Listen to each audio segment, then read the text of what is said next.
Je vous salue, mes bien-aimés, dans le nom de Jésus-Christ. C'est votre frère et serviteur Brice Mayele, le pasteur Brice Mayele. C'est un privilège encore de venir à travers cette plateforme vous apporter la parole de Dieu. Je crois que je serai bref pour permettre à certains frères d'avoir la possibilité de télécharger la vidéo, aussi de transférer à d'autres frères et sœurs. Ok, j'aimerais vous parler ce matin sur un sujet qui a fait beaucoup du bien de ma vie. C'est une révélation que le Seigneur m'a donnée, que j'aimerais vous bénir avec cette révélation afin que vous pouvez comprendre le plan et ce que le Seigneur est en train de faire dans votre vie. Peut-être, je suis sûr qu'au travers de cette parole, cet esprit va ouvrir votre yeux afin de comprendre l'état dans lequel vous vous trouvez actuellement pour vous arriver à déceler le plan de Dieu pour votre vie. Le verset que j'aimerais vous lire ce matin, enfin quelques versets, dans le livre de 1 Roi, chapitre 17, versets 2 à 7. Ok. Et la parole de l'Éternel fut adressée à Élie en ces mots.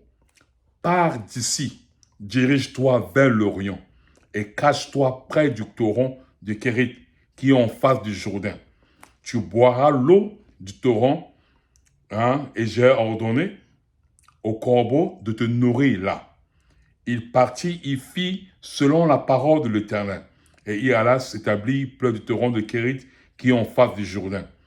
Le corbeau lui apportait du pain et de la viande le matin et du pain et de la viande le soir. Il buvait de l'eau du torrent. Mais au bout d'un certain temps, le torrent fut à sec, car il n'était point tombé de pluie dans le pays. Si vous voulez bien comprendre l'histoire de ce qui s'est produit en ce temps, il faudra peut-être aller commencer peut-être au chapitre 14 jusqu'au chapitre 17 et vous allez comprendre l'historique de ce qui s'est produit entre Élie et le roi, je crois, Achab en ce temps. Quand le torrent devient sec, et je crois juste à travers ce verset que je viens de vous lire, vous voyez, nous voyons combien il est important de savoir comment marcher avec Dieu. Comment il est important de connaître et de recevoir les directives, comment marcher avec le Seigneur. Car quelqu'un qui ne marche pas avec Dieu, quelqu'un qui n'a pas le sens d'écouter la parole du Seigneur, ne pourra pas suivre l'instruction que Dieu avait donnée à Élie. Vous voyez que c'est une instruction très bien précise. Dieu lui donne des points de ce qu'il fallait, de l'endroit, et l'exactitude de ce qu'il devait faire. Et Dieu a fait selon son plan. Bien-aimés, mes frères et sœurs, Dieu a un plan pour chacun de nous. Nous ne sommes pas juste par hasard dans ce monde. Nous sommes venus, dans ce que nous faisons dans ce monde, mais Dieu a un plan particulier pour nous. Un plan pour tout le monde. Et le plan de Dieu n'est pas seulement d'un point A à un point B. Dieu toujours marche avec des étapes. Il avance toujours avec des étapes. C'est comme, par exemple, je peux vous donner l'histoire du peuple d'Israël quand ils sont sortis du pays d'Égypte. Ils pouvaient seulement quitter l'Égypte, aller directement au Canaan. Il y a un point direct. C'était un point A à un point à la destination au point B. Mais Dieu n'avait pas voulu l'amener directement à Canaan.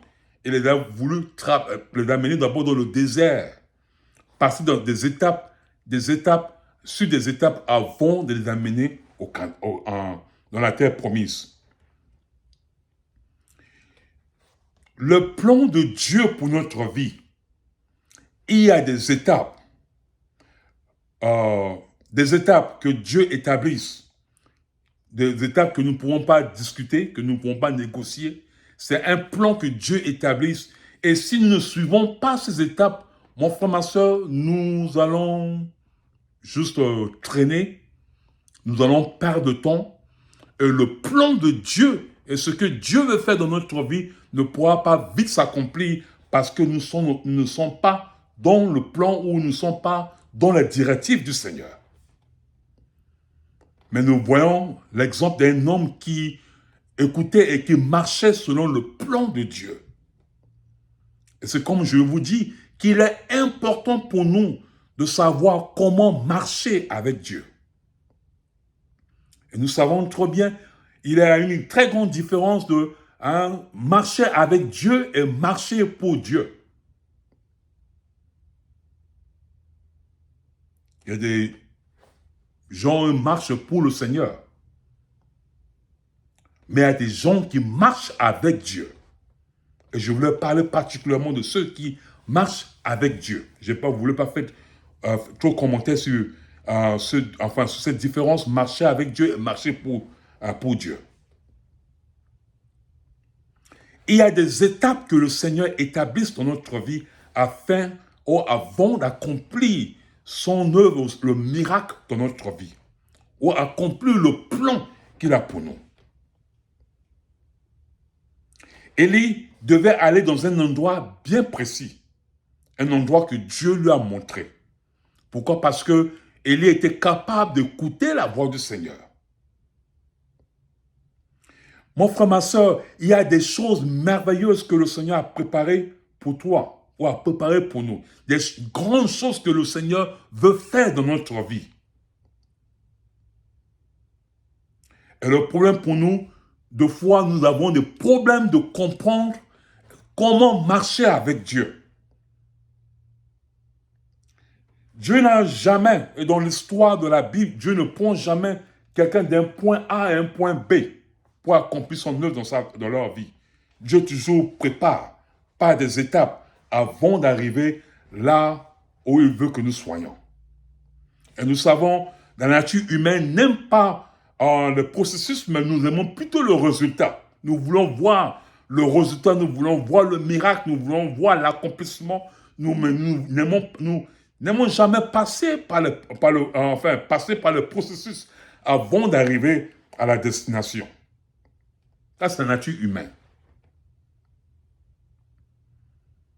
Il n'y a pas la victoire sans la croix. Il n'y a pas la résurrection sans la mort. Il y a des étapes que nous devons passer avant d'arriver à la destination. Voilà ce qui est arrivé à la vie d'Élie. C'est juste un exemple que je vous donne.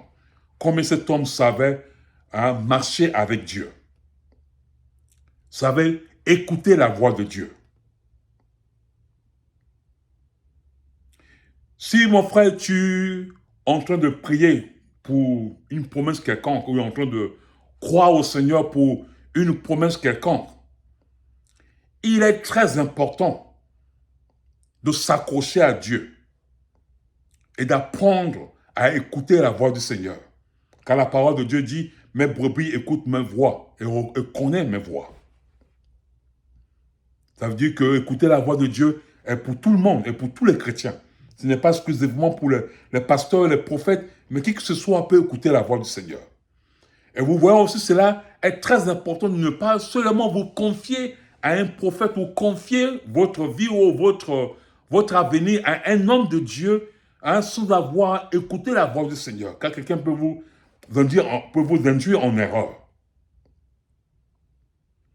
Élie était arrivé exactement là où Dieu l'avait précisé. Il était devenu confortable parce qu'il avait de l'eau à boire. Cependant, tout le territoire d'Israël n'avait pas de l'eau, il n'y avait pas de pluie. Mais lui, là où il était, il avait de l'eau à boire et il avait un corbeau qui lui amenait de la nourriture le matin et le soir. Il est devenu confortable. Et c'est le même exemple de ce qui arrive dans notre vie. Quand le Seigneur nous amène souvent dans une étape ou dans un point qui n'est pas notre destinée. Et nous devenons confortables. Et nous pensons que c'est là où Dieu a voulu que nous soyons. Et ça peut être un travail, ça peut être un endroit quelconque, là où nous avons tout ce que nous avons voulu, où nous recevons tout. Et nous pensons que c'est là où Dieu avait choisi, alors que c'est juste un endroit temporaire. Certaines étapes de notre vie sont temporaires. Certains moments de notre vie sont juste temporaires. Je vais vous donner un exemple, pas un exemple, mais un témoignage.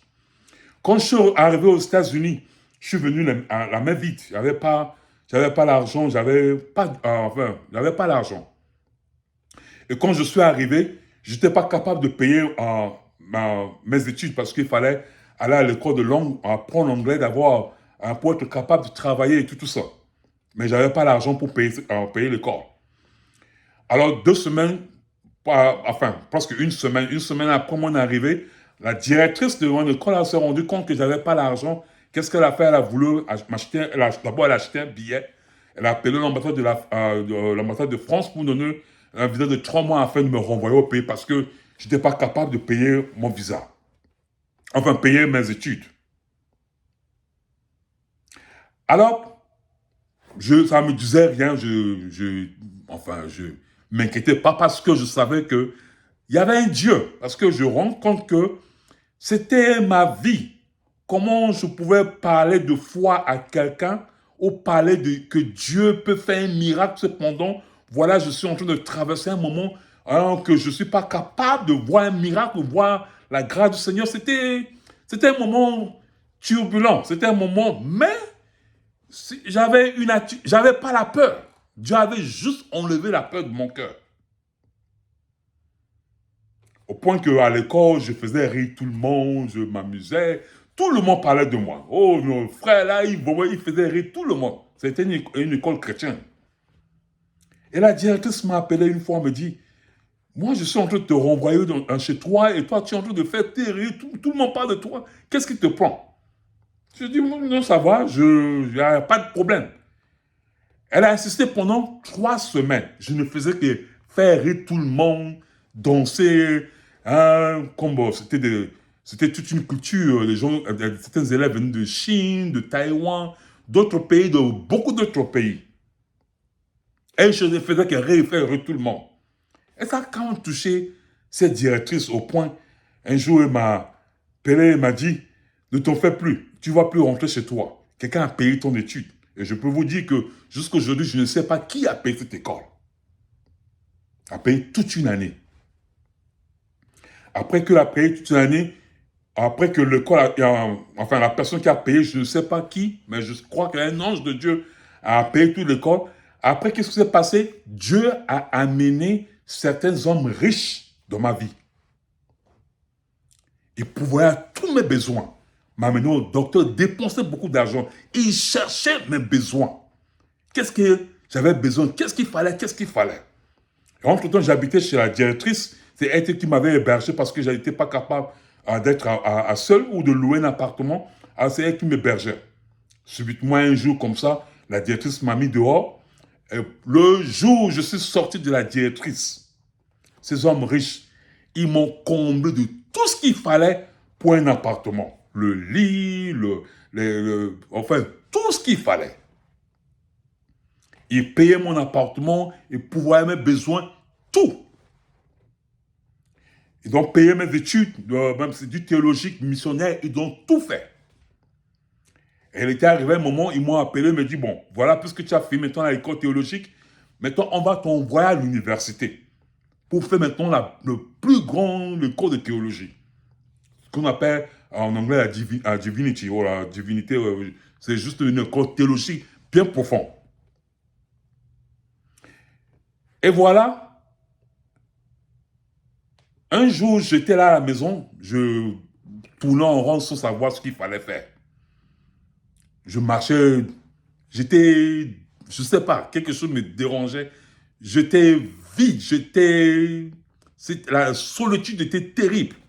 Je sentais un vide terrible en moi. Et je marchais dans mon appartement, d'un coin à un autre coin, sans savoir ce qu'il fallait faire. Je n'avais pas d'amis, j'avais personne pour causer avec.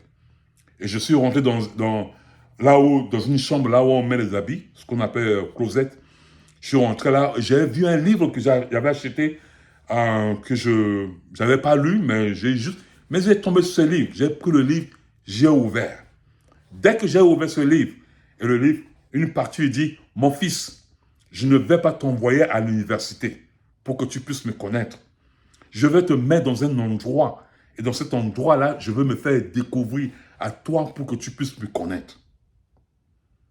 Juste après ce message que j'ai reçu, ces hommes riches qui sont toujours derrière moi en train de chercher, savoir mes besoins et tout ça pour me soutenir, ces hommes riches, par un pasteur, ils ont dit à un pasteur de m'appeler pour me dire que voilà, ils vont plus m'aider, ils vont plus m'assister et puis c'était fini.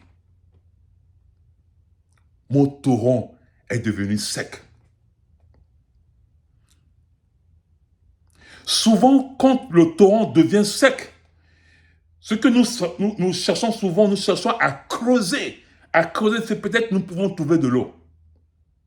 Alors que Dieu n'est plus. Et je prie ce matin que la grâce du Seigneur vous conduise là où la volonté de Dieu est en train de préparer, ou la volonté de Dieu est en train de travailler en votre faveur. Mon torrent était devenu sec, comme le torrent d'Élie. Et voilà le problème de beaucoup de chrétiens. Qu'est-ce que nous faisons quand le torrent devient sec? Parce que nous sommes devenus confortables dans un endroit là où nous sommes, sans savoir que cet endroit est juste temporaire. Voilà, tout est devenu sec. Sachez une chose, que quand quelque chose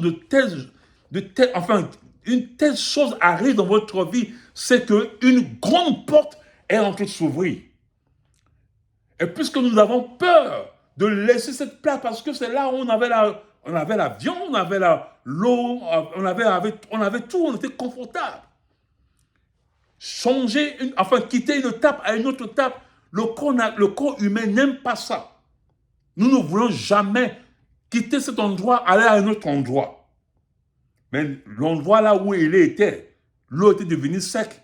Dieu n'était plus là. Il fallait quitter. Et voilà mon message pour toi, mon frère, ma soeur. Je ne sais pas là où tu es actuellement. Il se peut que tu te trouves dans un endroit où le torrent est devenu sec. Et si tu ne connais pas la voie du Seigneur, tu ne pourras pas savoir comment déplacer à une autre étape. Ouvre les yeux. Ne cherche pas à creuser. Il n'y a plus de l'eau. Il n'y a pas plu dans le pays pendant des années. Pendant un bon moment, il n'y a pas d'eau. Il est temps de monter à une autre étape. Il est temps de... Excusez-moi. Il est temps d'aller à une autre étape. Dieu a un grand plan pour toi. Dieu a quelque chose de très grand et très merveilleux. Des fois, Dieu nous empêche de voir la destination. Parce que si nous voyons la destination, nous allons chercher par tous les moyens à aller là-bas. Mais Dieu nous amène toujours par des étapes. Fais attention d'être confortable à une autre étape. Voilà le message. Et juste un petit enseignement que le Seigneur a mis dans mon cœur de vous donner ce matin. Et avec un petit témoignage que aussi je vous donne. Quand le torrent devient sec, c'est qu'un miracle se produit. Un miracle est en train de se préparer. Mais si nous ne sommes pas connectés à Dieu et nous ne savons pas écouter la voix du Seigneur, nous ne pourrons jamais être là où Dieu veut que nous soyons. Car Dieu nous amène d'une étape à une autre étape avant de nous amener à la destination. Ouvrons notre yeux, mon frère. Marchons avec le Saint-Esprit. Laissons la chair. Ouvrons notre yeux. Rentrons complètement dans la relation avec cet esprit afin de savoir comment se déplacer, comment connaître les étapes du Seigneur de votre vie. Que le Seigneur vous bénisse. Et si toi, mon frère, ma soeur, tu n'as jamais eu l'occasion d'écouter, de donner ta vie au Seigneur, comme je le dis souvent pendant ma vidéo, cela prend seulement 5 secondes pour devenir chrétien. Il suffit seulement de répéter ces prières après moi et je pourras te dire ce qu'il faudra faire après. Alors si tu es prêt, tu peux fermer les yeux et répète ces prières après moi. Seigneur Jésus, je viens à toi, tel que je suis. Je reconnais que je suis un pécheur. Et aujourd'hui, j'ouvre mon cœur à toi. Je t'invite dans ma vie. Transforme-moi. Fais de moi ton enfant.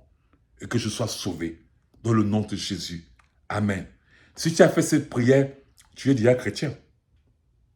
Mais cela ne s'arrête pas là. Cherche une Bible, va dans une église là où on prêche la parole de dans toute la vérité. Approche les hommes de Dieu, les serviteurs de Dieu et vous aidera à marcher dans la voie du Seigneur.